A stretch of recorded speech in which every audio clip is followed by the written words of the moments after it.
Já percebeu como a mídia convencional só fala do preço das coisas quando sobe? Lembra das matérias em destaque sobre o preço da carne no final do ano passado? Digita no Google "preço da carne dispara". Se quiser saber quantas vezes algum jornal publicou essa matéria, adicione o nome no final, por exemplo, G1. É a mesma notícia praticamente a cada 3 dias. A mais pessimista foi essa: por que a carne continuará mais cara em 2020 e pode piorar? Pois bem, passaram-se 4 meses e você já deve ter percebido que não se vê mais notícias sobre o preço da carne. E o que isso significa? Que o preço parou de subir. Olha que fascinante. Então basta a mídia parar de falar que os preços das coisas param de subir? Não, a causa é muito mais simples do que você imagina. O próprio mercado, ou seja, a relação entre oferta e demanda, se incumbiu de equilibrar os preços. Quando o preço da carne subiu, porque os grandes produtores começaram a exportar uma quantia significativa da sua produção para a China, criou-se uma escassez na oferta de carne aqui no cercado chamado Brasil. Com a redução abrupta na oferta de carne e o aumento progressivo na demanda por conta da véspera de Natal, o que aconteceu? Ora, aconteceu o óbvio e absolutamente normal. Os preços subiram. E com os preços elevados, o que aconteceu? Ficou mais lucrativo vender carne. Um baita incentivo a pequenos produtores que não possuem a bênção da máfia estatal brasileira para exportar a carne para outras máfias de outros países, aumentaram sua produção para abastecer o mercado interno, para o povo daqui. Não é um processo que leva dias, um novilho precisa de muita ração e suplementos para ficar pronto para o abate, então a tendência é que essa oferta começasse a ser restabelecida nos próximos 4 a 6 meses seguintes, como está acontecendo agora. E como Natal e Ano Novo já se foram, datas comemorativas que se costuma consumir muita carne, principalmente agora com a chegada da Páscoa, na qual os cristãos param de comer carne, e por causa de pessoas que simplesmente deixaram de comer carne só pelo fato dela estar cara, substituindo por alternativas como o ovo, por exemplo, qual é a consequência lógica e óbvia de tudo isso? O preço da carne caiu. A queda já é de 15% só em 2020 e poderia ser muito maior caso os mafiosos estaduais não tivessem forçado a paralisação de setores importantes da indústria, como vou explicar em mais detalhes em um próximo vídeo. E como a notícia boa não causa alvoroço e não dá audiência, não adianta, você não vai ver a mídia noticiando que o preço da carne já acumula uma queda de 15% ou que o preço da água mineral, principalmente aqui no Rio, já voltou ao normal, com as prateleiras lotadas, como mostra esse vídeo que eu mesmo fiz em um mercado grande aqui da região. Isso também foi igualmente alardeado por aqui, quando 1 litro de água chegou a custar de 5 a 20 reais em alguns bairros, em meio à desconfiança no abastecimento da SEDAI, monopólio estatal que fornece água aqui no Rio. Cadê a notícia que o preço da água caiu? Eu tive que vir no mercado e descobrir. E agora acontece o mesmo com os preços das máscaras e do álcool em gel, que subiram muito graças ao aumento súbito na demanda por conta do surto da gripe chinesa. E perceba que o discurso da mídia é sempre o mesmo: intervencionismo estatal, fiscalização e até mesmo tabelamento ou congelamento de preços, um delírio socialista da qual já tivemos provas empíricas mais do que suficientes de que não funciona. Quem aí tem mais de 40 anos deve se lembrar do desastre que foi quando a máfia liderada pelo Sarney resolveu congelar os preços dos produtos nos supermercados. A luta do governo para evitar abusos e desrespeito ao congelamento de preços levou o presidente a fazer uma convocação. Ele quer que cada brasileiro seja um fiscal do presidente. Cada brasileiro ou brasileira será e deverá ser um fiscal dos preços. Leite Ninho, que é um produto fundamental para a criança. Os preços estão congelados? Se a gente abrir essa lista, nós vamos ver Leite Ninho 14 cruzados 75 centavos. A gente pega essa lata, 14 cruzados e 75 centavos. Quer dizer, o Leite Ninho está tabelado nesse supermercado, a maisena está tabelada e vários produtos que nós acabamos de conferir realmente estão tabelados. Todo mundo queria comprar, porque os preços estavam uma maravilha, artificialmente baixos, mas nenhum fabricante queria produzir, e com toda a razão, já que os custos para se produzir esses produtos não congelaram. Pelo contrário, continuaram mais caros por conta da inflação da época. Nesta prateleira está faltando cevada, mate-leão, na outra detergente, faltou carne, faltou leite, vários produtos não estão chegando na casa da dona de casa. E principalmente os remédios estão faltando. Nós vamos tentar achar apenas 10 produtos. Dos 10 produtos da nossa lista de compras, nós só conseguimos encontrar 6. O arroz, este papel higiênico que só tem agora desta marca, o óleo de soja que também só tinha desta marca, o feijão, o sabão, os únicos que ficaram na prateleira, a carne e, é claro, de segunda.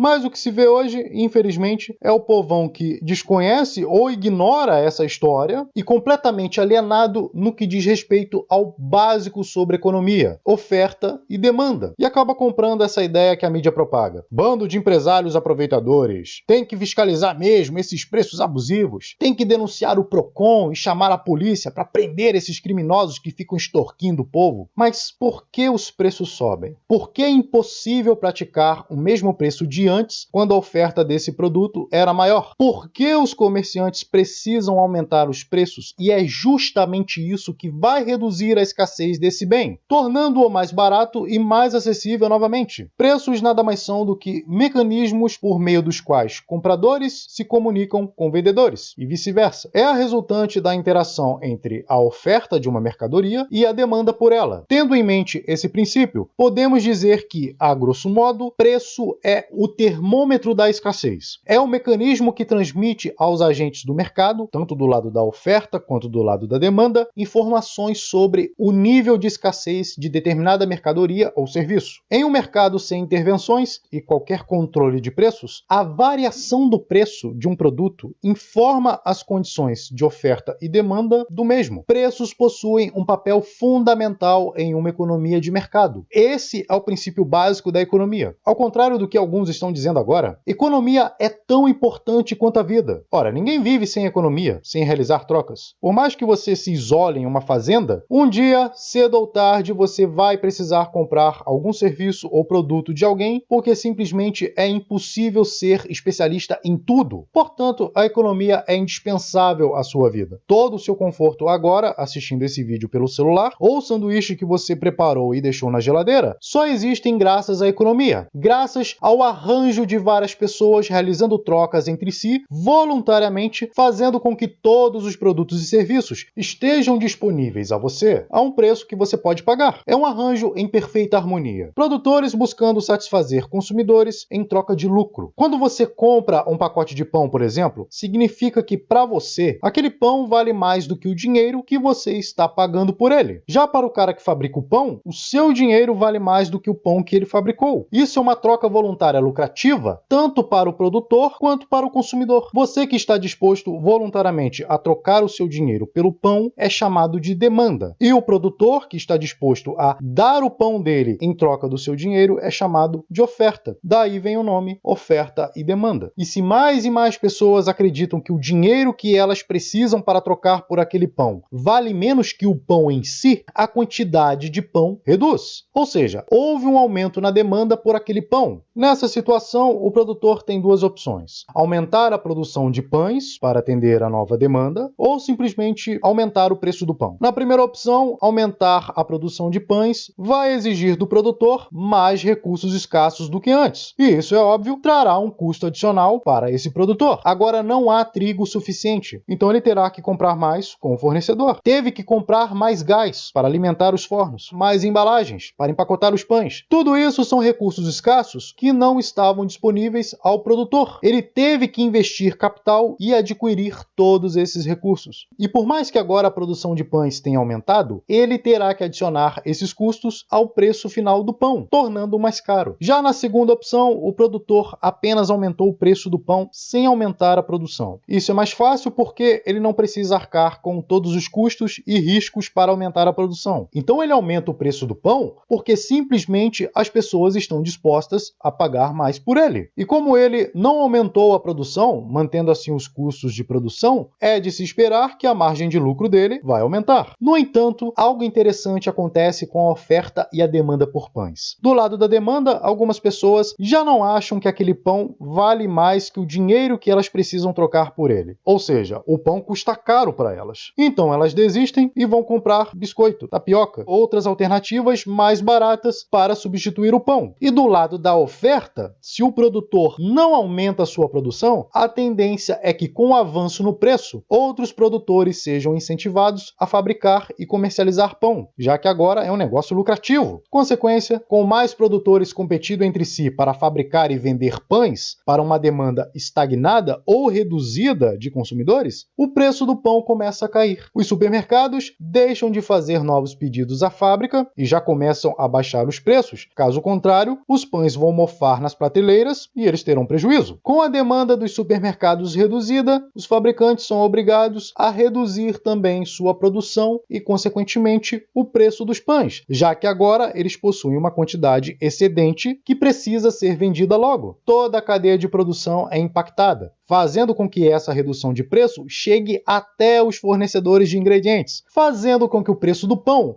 volte exatamente aos patamares de antes do aumento súbito da demanda. Troque o pão por álcool em gel e máscaras e o arranjo se mantém exatamente o mesmo. Os preços sobem por conta do súbito aumento na demanda. Preços elevados, aumenta-se o incentivo para a produção e comercialização de máscaras e álcool em gel. Enquanto isso, aqueles que comprariam por impulso e que não precisariam tanto assim de álcool em gel ou máscara, vão deixar de comprar esses produtos. A demanda cai ao mesmo tempo que a oferta sobe por conta no aumento da fabricação e comercialização desses produtos. Porque lembre-se, a fabricação e a comercialização desses produtos tornou-se lucrativa. O que acontece? Os preços finalmente caem. Todo esse arranjo mantém naturalmente os preços de qualquer produto ou serviço em equilíbrio, sem que haja qualquer intervenção estatal. Pelo contrário, ao se intervir e tentar manipular o preço, o que acontece é um total desastre. Fabricantes que deveriam aumentar a produção agora deixam de produzir, já que os comerciantes não podem pagar mais do que os preços que eles são obrigados a vender, por imposição estatal, tabelando ou congelando os preços. Logo, não há incentivo algum para o fabricante investir no aumento da fabricação. Se não há lucro, não há incentivo. Menos máscaras e álcool em gel sendo produzidos, aumenta-se a escassez desses produtos nas prateleiras dos comerciantes. Agora tem muito cliente para comprar, sem dúvida a demanda aumentou, já que os preços estão incrivelmente mais acessíveis, mas esses produtos não existem, não estão na prateleira. E aí eu pergunto, o que é melhor? Álcool gel ou máscaras temporariamente mais caros na prateleira ou esses mesmos produtos mais baratos, muito mais acessíveis, que não existem na prateleira? O preço está bem baratinho, mas cadê o produto? Percebeu o desastre de controlar, congelar ou mesmo fiscalizar preços? Percebeu a burrice de defender tais medidas? Portanto, não existe preço justo ou preço abusivo. Preço é intrínseco à relação entre oferta e demanda. São coisas completamente indissociáveis. Mesmo em um período curto de escassez abrupta, é não apenas justificado, mas socialmente benéfico que os ofertantes aumentem o preço. É graças a esse aumento abusivo, ou esse aumento injusto, que o produto fica um pouco menos escasso, pois os consumidores adaptaram o uso que fazem dele às novas condições de preço, forçando os produtores a seguir em uma única direção: baixar os preços. Contudo, dado que os mafiosos burocratas do governo são completos ignorantes a respeito das leis da economia, realmente acreditam que preços não têm conexão alguma com a realidade do mercado e podem ser controlados por eles com uma simples canetada sem gerar absolutamente nenhum efeito colateral. Eles realmente acreditam que o único efeito do controle de preços é o de tornar a oferta menos cara. Claro, a oferta será menos cara, mas não haverá oferta. Pessoas vão perder tempo e dinheiro indo a farmácias e supermercados dia após dia tentando obter algo que não existe, porque já está mais que provado que interferir nesse arranjo só piora a situação. A escassez só perdura. Em uma sociedade na qual as leis econômicas fossem amplamente entendidas, legisladores, juízes e veículos de mídia que tentassem impedir aumentos de preço em situações de emergência seriam considerados inimigos públicos e afastados imediatamente de seus cargos. Mas, inevitavelmente, esse momento irá chegar. Graças à informação distribuída, a internet, o povo se tornará cada vez mais esclarecido em relação às leis econômicas. Todos esses indivíduos, políticos, juristas, pseudo-economistas e principalmente a mídia convencional, serão completamente ostracizados. As pessoas vão olhar para esses indivíduos e vão sentir desprezo, escárnio. Na verdade, isso já começa a acontecer. Graças ao seu viés ideológico ultrapassado e totalmente descolado da realidade, a própria mídia convencional vem perdendo cada vez mais a sua relevância. Então, quando você ver alguém defendendo o controle de preços, seja da carne, da água, do álcool em gel, de máscaras, do que for, compartilhe esse vídeo. Explique para ele por que não vai dar certo. Diferente do que a mídia convencional vive dizendo, não é a informação que lhe dá poder, é a razão. É a razão que lhe dá a capacidade de distinguir se essa informação é lógica ou não, se é verdadeira ou enganosa, se é racional ou irracional. Então eu diria que o poder é guiar-se pela razão e não pela emoção. Se você se guiar apenas pela emoção, será facilmente manipulado. Mais razão e menos emoção. Obrigado por assistir até aqui e até a próxima.